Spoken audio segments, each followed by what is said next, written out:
Big boss Telugu season 4 grand success. ఆ season భారీ TRP రాబట్టింది. కరోనా పరిస్థితుల నేపథ్యంలో కఠిన నియమాల మధ్య హౌస్ మేట్స్ బిగ్ బాస్ ఇంట్లోకి ప్రవేశించారు. షోకి ముందు 2 వారాల క్వారంటైన్ చేయాలని నిబంధన పెట్టారు. దాని వలన పేరున్న సెలబ్ షోలో పాల్గొనేందుకు ఆసక్తి చూపలేదు. పెద్దగా పరిచయం లేని ముఖాలు కంటెస్ట్ చేశారు. వారిలో సోహెల్ ఒకడు. సోహెల్ షోలో రాణించాడు. ఫైనలిస్ట్లో ఒకరిగా నిలిచారు.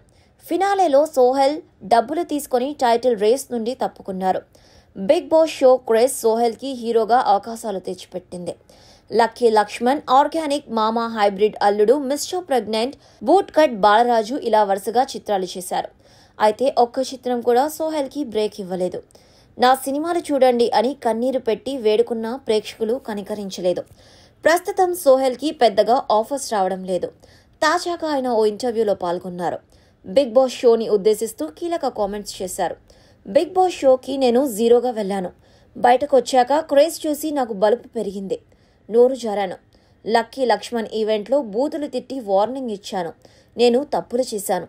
ఇదంతా చేయడానికి నా పక్కన వాళ్ళు కూడా కారణం. వారు చెప్పడం వల్లనే నేను అలా చేశాను. నాకు ఇప్పుడు తెలిసొచ్చింది. బిగ్ బాస్ షో వలన నాకు మంచి జరిగింది, అలాగే చెడు కూడా జరిగింది. జీవితంలో ఎలా గెలవాలో ఆ షో నేర్పింది. సీజన్ 4 చాలా సక్సెస్ అయింది. ఆ సీజన్లో కంటెస్టెంట్స్ అందరూ కష్టపడ్డారు.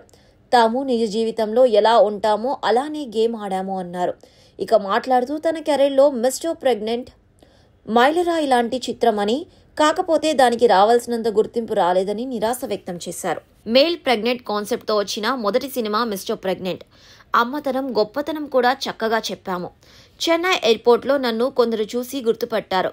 మిస్టర్ ప్రెగ్నెంట్ మూవీ చూశామని, తమకు బాగా నచ్చిందని చెప్పడంతో ఆనందపడ్డానని సోహెల్ సంతోషం వ్యక్తం చేశారు.